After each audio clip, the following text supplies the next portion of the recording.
Magandang araw mga kaibigan. Pag-usapan natin itong post ng DZAR News, tungkol ito sa sulat ni Senator Coco Pimentel III, sulat niya kay Senate President Escudero na gusto ng senador na umpisahan na kaagad ang impeachment trial ni VP Sara Duterte. So, atat na atat si Senator Pimentel. Simulan na. So ito, just in.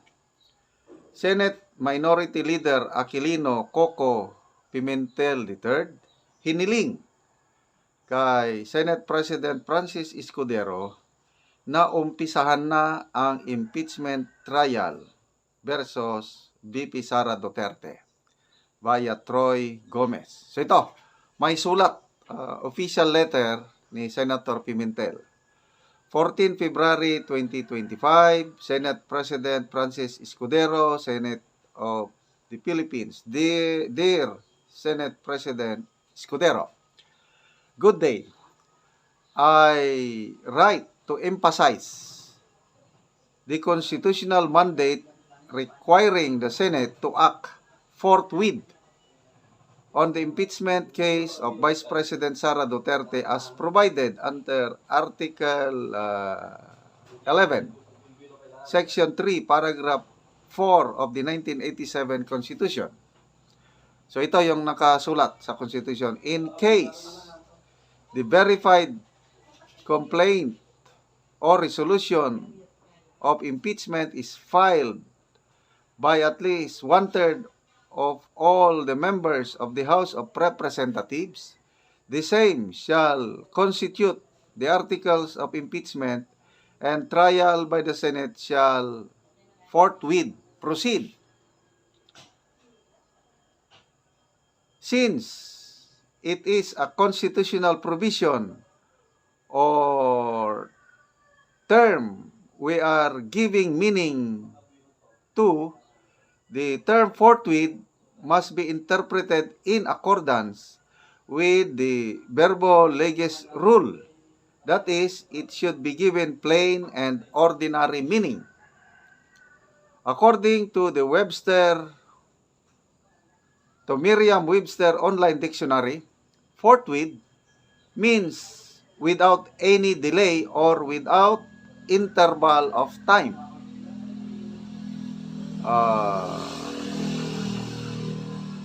Its synonyms include immediately, instantaneously, instantly, presently, promptly, right away, right now, straight off, and straight away, among others. So yan, may dagdag pa sa mga sulat. So ito, sulat ni Senator Pimentel kay Senate President. Simulan na dahil forthwith . Narinig ko naman ang paliwanag ni Senate President Escudero na sa history ng mga impeachment cases na umakyat sa Senado, hindi naman nasimulan kaagad. May interval na mga ilang buwan. So isinite niya yung kay Corona, kay ERAP, hindi forthwith. Kaya nanindigan naman si Senator Francis Escudero na junto na. Tapusin muna ang break dahil hindi na discuss sa plenary. So later on, may bagong pronouncement ang Senate President. Sa SONA na lang daw, after SONA, so July. So medyo matagal-tagal pa yung July. So ngayon, itong mainit na issue na ito, impeachment ni VP Sara, nasa Korte Suprema na. Grabe. May dalawa ng petisyon na pinail sa Korte Suprema.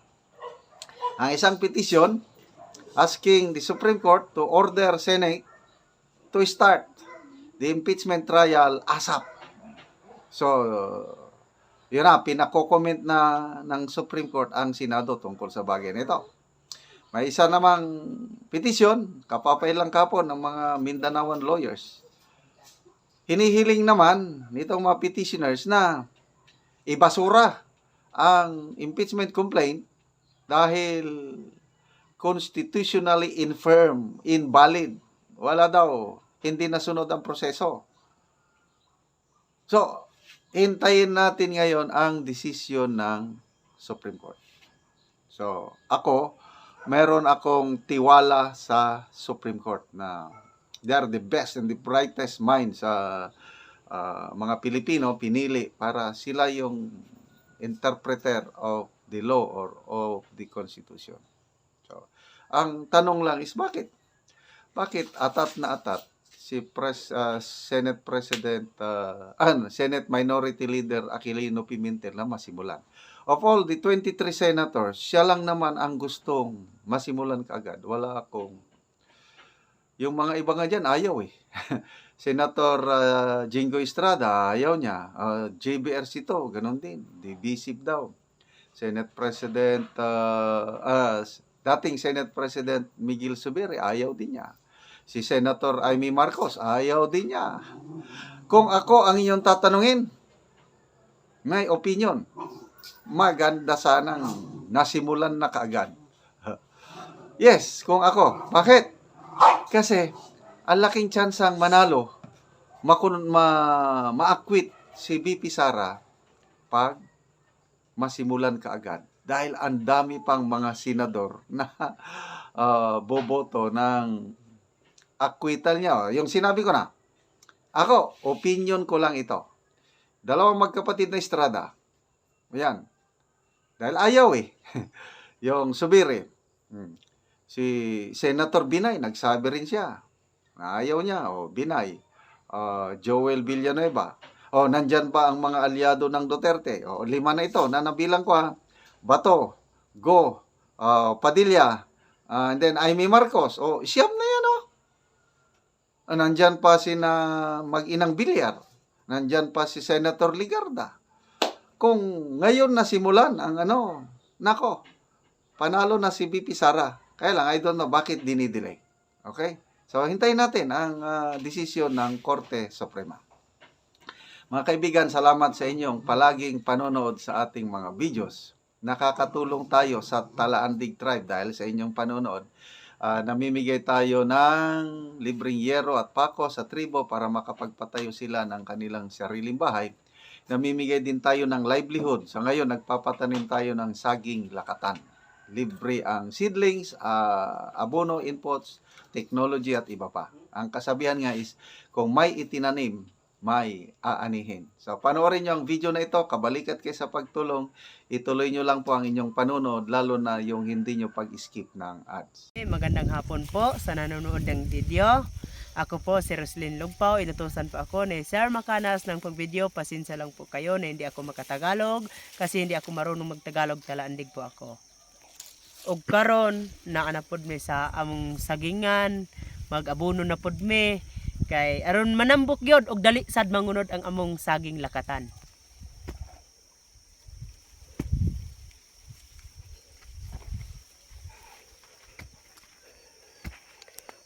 Bangilit man na siya. Sir, unsaan man na? Asa man nimo gibutay imong bangag? Nasa ibabaw. Nasa ibabaw upat. Oo, kay aron sa pagkuan sa ulan, kung naay dagan nga kuan sa ulan, dili mo kuan ang abono. Di mabanlas. Di mabanlas. So upat ka bangag. Pila ka kumkum imong gibutang? Kuan ni kada isa ka bangag, isa tunga kumkum. Oo.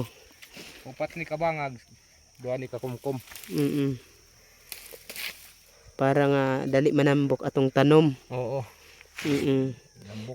Ug salamat gyud ani sa nagsuporta sa atong pagpananom ug sa pag-abono.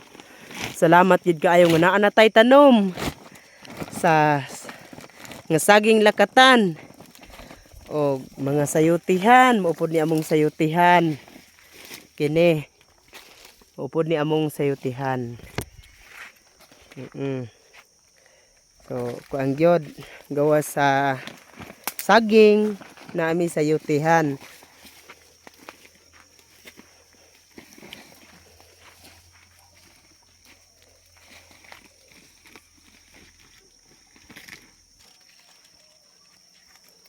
Ug salamat gyud kaayo sa Ginoo.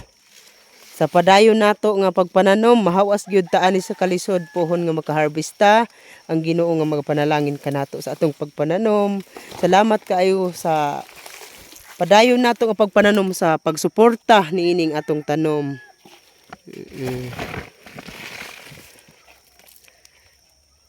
Pampatambok siya sar sa atong tanom. Patambok. Sa kuan isa ka bulan kaduha ta mag-abono. Oo, ug makita nato ang epekto sa atong saging, maayo gyud. Tambok gyud.